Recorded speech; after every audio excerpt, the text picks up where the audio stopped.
تو یہ رات و دن کی تبدیلی سے حاصل ہونے والا سبب ہے کہ رات آتی ہے دن چلا جاتا ہے، پھر دن جاتا ہے رات آتی ہے۔ تو یہ رات و دن کے نظام سے اللہ تبارک و تعالی عقل رکھنے والے عقل مندوں کو یہ پیغام دیتے ہیں کہ تم اس حقیقت کو اچھی طرح اپنے دل و دماغ میں بٹھاؤ کہ یہاں کسی چیز کو قرار نہیں ہے، کسی چیز کو ٹہرنا، یہاں مسلسل رہنا نہیں ہے، ہر چیز یہاں سے رخصت ہونے والی ہے۔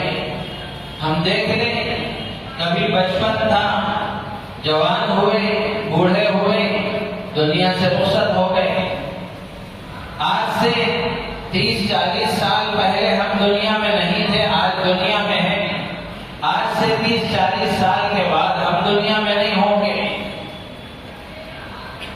گھر میں جتنے افراد ہمارے آج سے 10-15-20 سال پہلے تھے وہ آج نہیں ہیں۔ آج جتنے افراد ہمارے گھر میں ہیں آج سے 10-15-20 سال کے بعد وہ نہیں ہوں گے۔ تو یہ دنیا کا نظام اللہ تبارک و تعالیٰ نے اسی طرح بنایا ہے اور بندوں کو یہ سمجھایا ہے کہ یہاں کسی چیز کو ہمیشہ رہنا نہیں ہے، یہاں کوئی چیز ہمیشہ رہنے والی نہیں ہے۔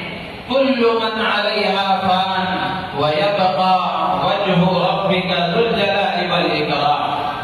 اللہ تبارک و تعالیٰ نے سورہ رحمان میں ارشاد فرمایا کہ زمین پر جتنی چیزیں ہیں سب فنا ہونے والی ہیں، انسان ہو یا اور دوسری مخلوقات ہوں یا دوسری چیزیں ہوں، سب کو فنا ہونا ہے، سب کو دنیا سے جانا ہے۔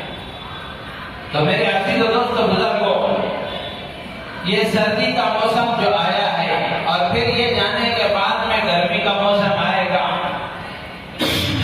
تو اس طرح یہ موسموں کی تبدیلی یہ بتاتی ہے کہ یہاں کوئی چیز ہمیشہ رہنے والی